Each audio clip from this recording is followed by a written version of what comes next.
I want to kind of tackle a very important case that had come up, I think, a few months ago, which was in the US, on caste-based discrimination.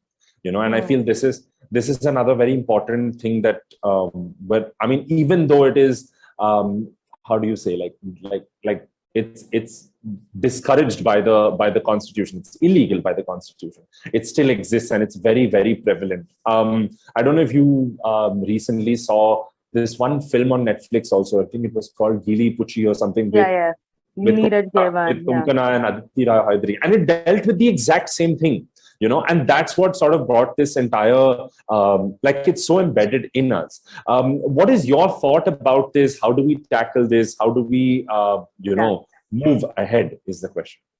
Thank you for this question, Vishaal. I think this is an important question, and you've referenced the Cisco case, and I think it's important to talk about the Cisco case because it highlights what is something that we've deliberately remain ignorant about, particularly in the workplace, is that caste is inherent to the workplace, right? In the sense that it is a stratification of occupations, to say that there are some people who are intellectuals by birth, and there are some others who by birth just deserve to clean toilets, right?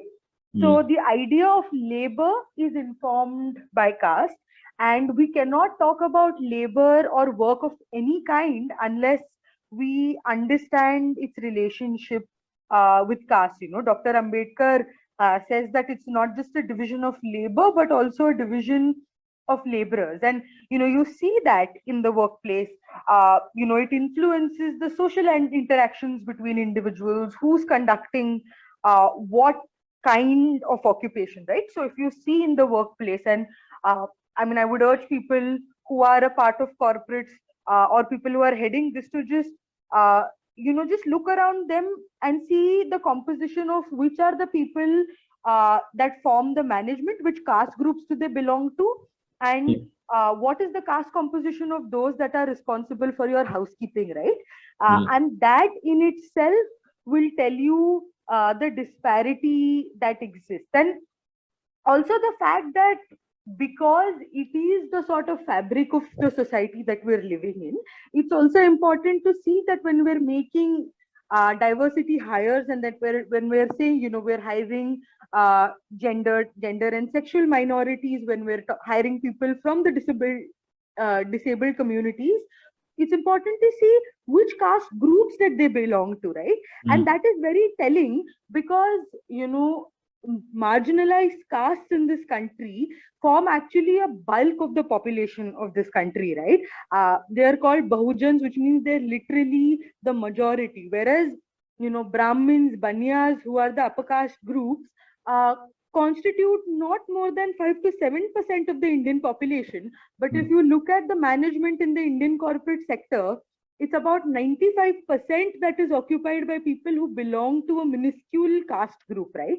And how has that happened? And this has happened despite, corporate India waking up in the last few years to the fact that, yes, we need more diversity and we need more inclusion, that across the board, across these different axes of so-called diversity, we have continued to hire people from the same caste group. So essentially what we're doing is that we're replicating the caste-based exercise, right? Even if we're hiring people who are disabled, even if we're hiring people who are, people from minority communities, we're making sure that it's only an upper caste person who's performing the management roles, and a person from a so-called lower caste community will still be relegated to, your housekeeping and labor work, right? And this is also compounded by the fact that, we've been talking about this, that it's, it's a CSR exercise, and something that the Cisco case has also highlighted is that it's not a part of the policies also that exist in the workplace, right? So we look at, there are companies that have anti-discrimination policy. I mean, in the US, of course, they've woken up to it after the Cisco case, where now in California, caste-based discrimination is explicitly recognized as a form of discrimination at the workplace. But we have several companies, and most of them, and I say this without any hint of an exaggeration, that they have anti-discrimination policies, but caste is not accounted for it.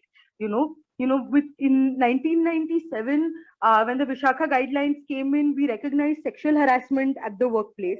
The sexual harassment at the workplace conversation in this country began because of the rape of a lower caste woman by upper caste men, and she was raped because she was trying to spread awareness against child marriage. And this was an exercise of retribution where the government, she was a worker for the Ministry of Women and Child Development, and she was raped by men in her village, and that is when the whole conversation of sexual harassment at the workplace began. But now we have ICCs, which is mandated by the law. All companies are required to have an internal complaints committee, but we don't have this understanding of how women from marginalized communities, from Dalit, Adivasi, Bahujan groups are more vulnerable at the workplace as compared to women who belong to upper caste communities, right?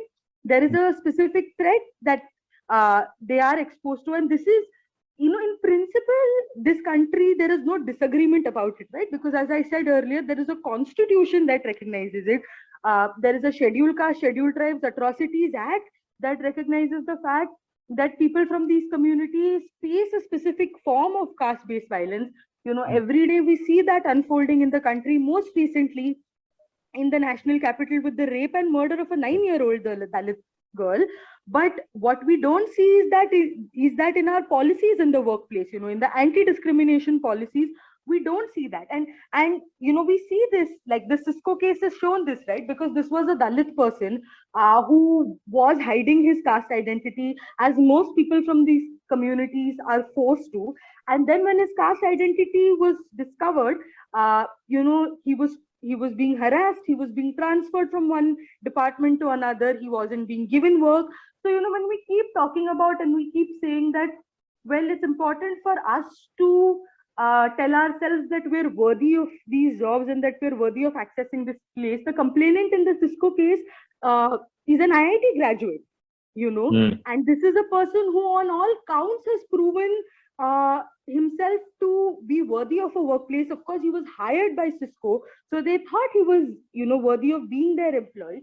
But you see that, the way in which the workplace is structured, people from marginalized communities are told on a daily basis that you don't deserve to be here, by actively creating a hostile workplace for them. So, we in our imagination of the workplace, we might hire people from marginalized communities, but as long as we understand that there need to be active safeguards and policies to not just protect them from any kind of harassment, but to also make sure that we're providing them with the adequate support to, move forward in the workplace, right? To flourish enough. For instance, there is no affirmative action policy that corporate India has still adopted, right? But the way that promotions are made, there is of course that sort of bias even in who gets promotions and who are these people who are able to get promotions, right? Because a lot of people from marginalized communities are first generation learners. Nobody from their families has gone to school, as opposed to upper caste people who've had generations of family members who've gone to school, who've gone to colleges, who've gone to universities, are graduates, postgraduates.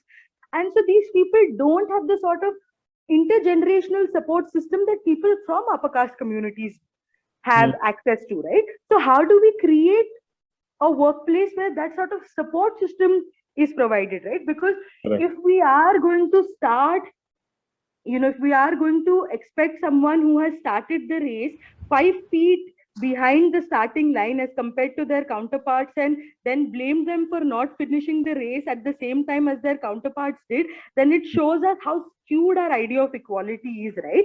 Where we are expecting people who have fundamentally been put at different rungs to be able to compete with each other, and then deriding the person who isn't able to compete to say, well, you're incompetent. It's a vicious cycle.